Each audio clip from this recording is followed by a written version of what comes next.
lá, besties, já pega um café, uma água, um Rivotril ou os três, porque a história de hoje também promete. Dá o play, segura na minha mão e vem. Já se inscreva, curte, compartilha e espalhe esse vídeo para as besties.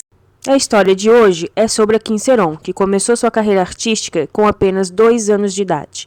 É um retrato chocante de como a exploração e a má gestão pode dizimar uma fortuna construída com anos de trabalho árduo. De atriz mirim à estrela premiada, rosto de marcas de luxo, Sae-ron acumulou mais de 2 décadas de experiência na indústria do entretenimento coreano.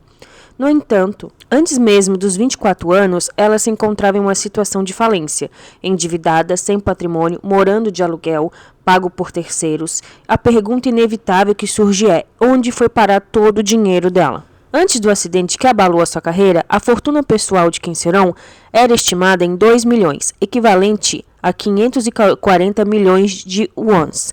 Para alguém que começou a trabalhar antes mesmo de aprender a escrever, com contratos lucrativos em dramas, filmes e publicidade, esse valor é assustadoramente baixo.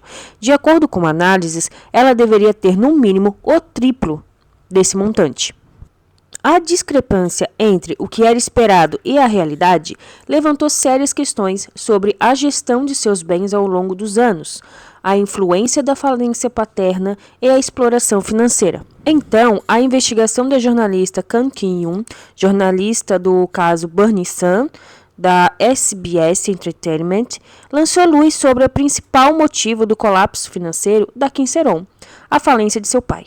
Em 23 de abril, ela revelou que em novembro de 2014, quando Sae-ron ainda tinha 14 anos, ela emprestou 500 milhões de wons ao pai para fundos comerciais. O curioso é que não foram confirmados os procedimentos legais dos quais ela seguiu para realizar esse empréstimo ao pai.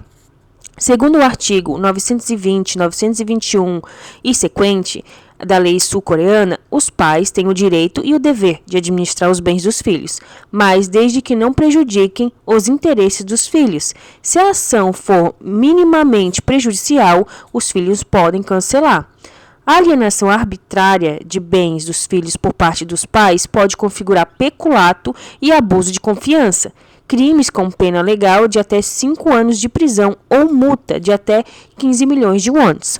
Agora o questionamento é que fica sobre a capacidade da Sae-ron de entender o que significava de emprestar esse dinheiro ao pai com a idade de 14 anos.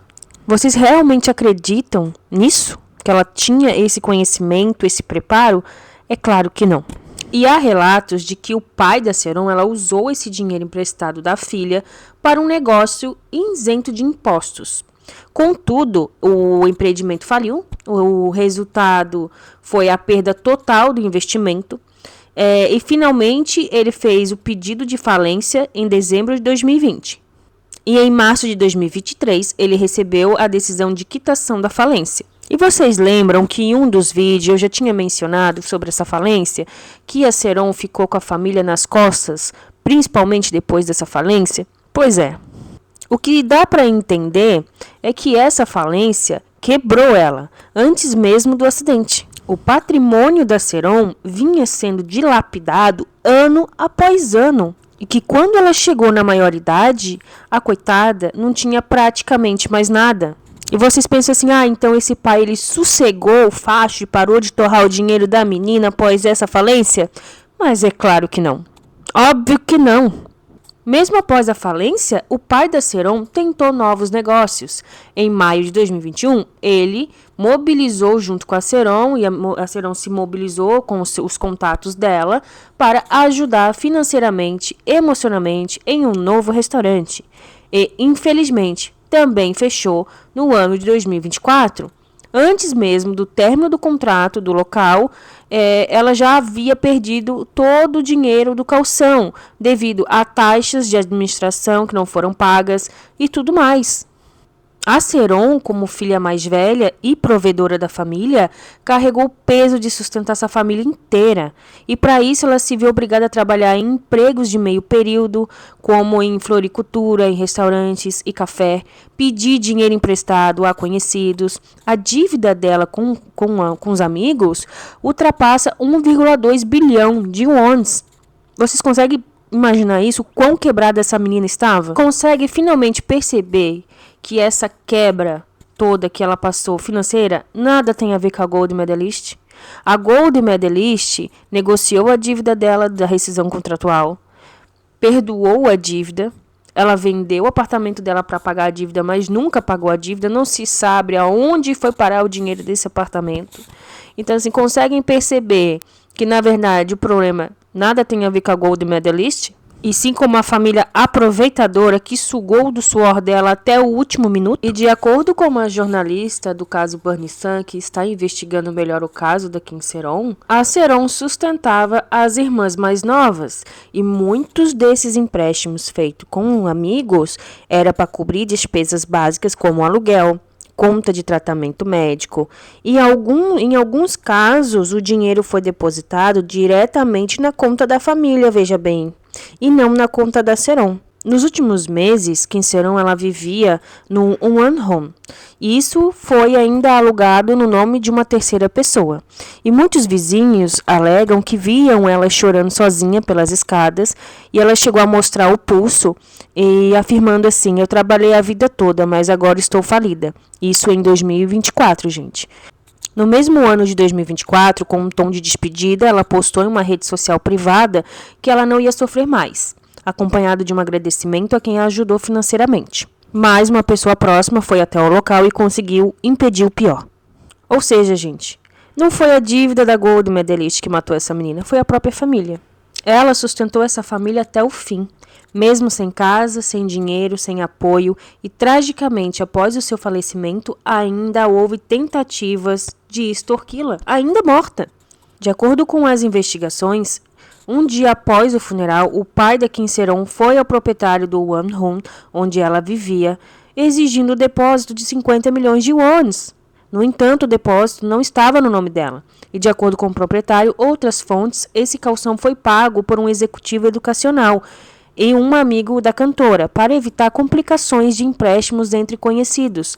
Ao ser informado, o pai desistiu do pedido, porém, esse episódio revela a frieza extrema por parte dessa família, que nem mesmo no luto hesitou de tentar reivindicar algo que não lhe pertencia. Isso mostra não amor familiar, isso mostra um abuso patrimonial e mostra que a situação financeira da Sae-ron levanta sérias questões sobre a violação do Código Civil da Coreia, principalmente o artigo 8º da legislação coreana, que estabelece que menores de idade não têm plena capacidade de realizar atos jurídicos sem um representante legal. Portanto, ela emprestou ou transferiu esse dinheiro ao pai antes da maioridade. E isso mostra que deveria ter tido uma proteção jurídica que não teve. Ademais, além disso, o uso sistemático do dinheiro da Sae-ron pelos pais para cobrir as próprias falhas financeiras configura um indício de abuso patrimonial, especialmente se não havia um contrato, uma prestação de contas, uma intenção de devolução. A Lei de Bem-Estar Infantil, o artigo 17, proíbe abuso físico, psicológico e econômico por parte dos tutores, priorizando o bem-estar da criança.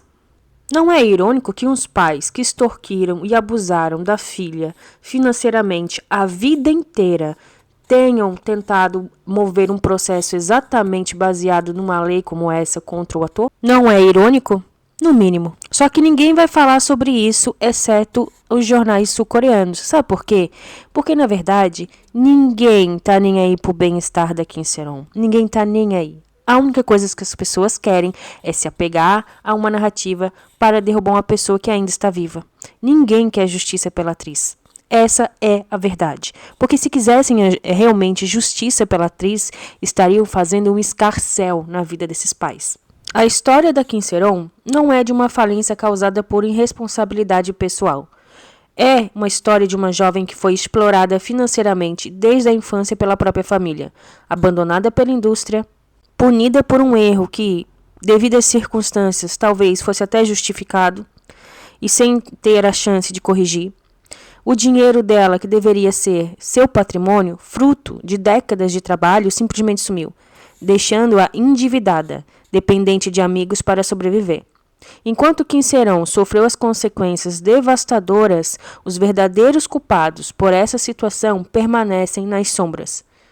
A frieza da família é evidente até mesmo após a sua morte, apenas sublinhada a tragédia de uma vida consumida pela exploração e ausência de proteção familiar. Heron, ela não morreu por causa de um acidente, por conta de um escândalo, por conta da dívida da Gold Medalist. Ela morreu por esgotamento, por solidão, por ter sido explorada por todos, inclusive por quem deveria protegê-la. Morreu pagando dívida que não eram suas, tentando sustentar uma estrutura que nunca a sustentou. E agora que a verdade veio à tona, não é justo tratá-la como mais uma celebridade em queda. Ela foi vítima de um sistema que romantiza o sucesso infantil, mas fecha os olhos quando o sucesso se transforma em um fardo. A pergunta nunca foi só onde foi parar o dinheiro dela. A pergunta é por que deixaram que ela pagasse tão caro por tudo sozinha? Se a vida dela serviu de espetáculo, que a morte dela sirva ao menos de alerta e que nunca mais seja preciso esperar uma tragédia para enxergar a violência que esconde por trás da palavra família diante do entretenimento. Então, se você chegou até aqui, esse é o vídeo de hoje. Obrigada por assistir. Não se esqueça de se inscrever, compartilhar e curtir. Um beijão, Beste. Até a próxima.